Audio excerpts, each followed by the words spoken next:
Hey everyone. So I expected to be in Columbus this weekend watching my son Alex wrestling along with his teammates for state titles.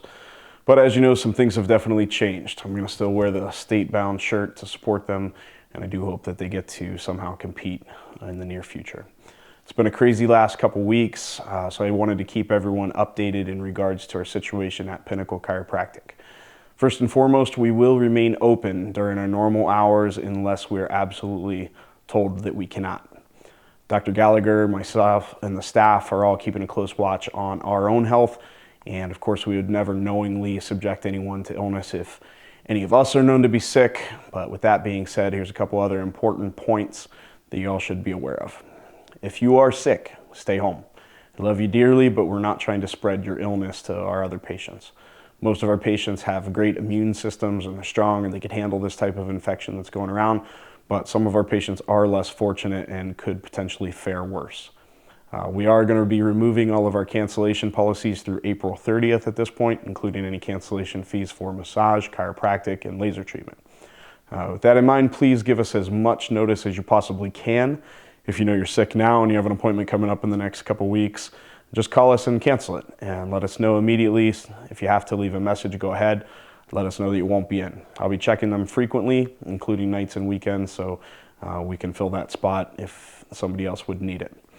If you're 65 years or older or in other capacity immunocompromised, we would recommend that you would postpone your treatment for a couple weeks. We're not going to mandate this, and if you show up and want to come, we're still going to treat you. But however, knowing that the at-risk population is the older population or the otherwise immunocompromised, it probably isn't worth a potential transmission for you to head out to your visit.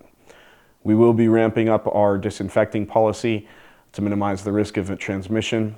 While we always frequently wipe down our surfaces with disinfectant and use the protective headrest and face paper and so forth, we're also going to be cleaning the tables and chairs with additional disinfectant, spray wipes, and so forth between each and every visit. Dr. Gallagher and myself always Purell in between each visit. Now we've also got some for you guys to be able to use right next to our stations, both before and after your visits with us. If you feel great, now is actually a phenomenal time to come in.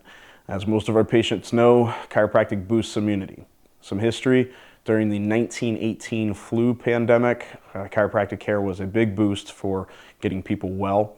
And Dr. Walter Rhodes' history of chiropractic in Texas, he talks about some of the stats. I sent these out in an email. If you didn't get it, you can let me know. But basically in Davenport, 50 medical doctors treated about 5,000 cases, had 274 deaths. Same city, 150 chiropractors, including ones from Palmer, where I went to school, treated about 1,600 cases, and they only had one death. In the state of Iowa as a whole, medical doctors treated 93,500 plus, with about 6,000 plus deaths, about 1 in every 15. Same state, excluding Davenport, 4,700 plus patients were treated by chiropractors with a loss of only 6 people. It's about 1 in every 789 people. National figures were similar. About 1,100 chiropractors treated close to 47,000 cases, and they had only 54 patients die, 1 out of every 886. New York City, there were some similar numbers. Again, I did send out an email going into the specifics, but roughly with people who had pneumonia, 10,000 patients had about 6,400 deaths, and the people doing the drugless methods of treatment from pneumonia, you only had about 100 out of that 10,000 dying, and the numbers of people with just the influenza were even lower. While times have changed anyways, and I don't expect this pandemic to be nearly the same catastrophe of 1918, the science is out there that discusses and explains why a chiropractic adjustment can actually have a positive benefit on the immune system. The journal Spine had an article published in 1997, and it talked using genetic tracing. They were able to explain why a specific spinal adjustment that affected the spinal ligaments caused information to be sent via the spinal cord up to the brain that specifically improved the immune system function. Takeaway here anyways is that now is the best time to get adjusted if you're healthy, so definitely do come in for that. Be taking your supplements. Obviously, we're big fans of Standard Process MetaHerb. We carry most of their products. There's specific protocols that they had recommended. I sent that out in the email. I personally have been using Catalin, Cataplex C, which is a C product, and Andrographis Complex daily. Watch the rest of your nutrition. Now's not the time to be tanking on a bunch of junk food and garbage calories. You need lean proteins, fruits, vegetables, healthy fats, so forth, a lot of water. If you can get some exercise in, do it. Maybe everyone's not going to run to the gym just because that can be a little scary, but you can still get out in the nicer weather, get some fresh air, get a jog, do some body weight exercises at home. That is going to boost the immune system as well. If you do go to the gym, make sure you're sanitizing the equipment before and after you use it. Wash your hands frequently. Don't touch your eyes and face. If you got a towel with you, don't put it on the machine and then wipe your face with it. As a bad plan. Good sanitization. Obviously, we should be washing our hands all the time, showering daily, trimming the fingernails. If you've got a lot of extra hair or facial hair that's long or long hair, try to keep it out of your face.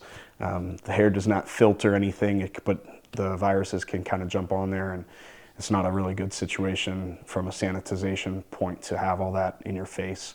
Plus, people who have beards and long hair, they're always playing with their face. Finally, don't panic. All right, about 80% of the people who contract this virus are not going to have any level of complications with this whatsoever. A lot of people won't even know that they're ill, and that's part of the problem. But panic, that everyone seems to be doing, does affect your hormones, and that actually decreases your immunity, unfortunately. We're all going to get through this just fine. We got to follow some basic rules.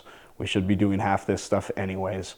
I know there's a ton of other stuff that I could say, but you've been inundated. If you watch the media, it's all over it.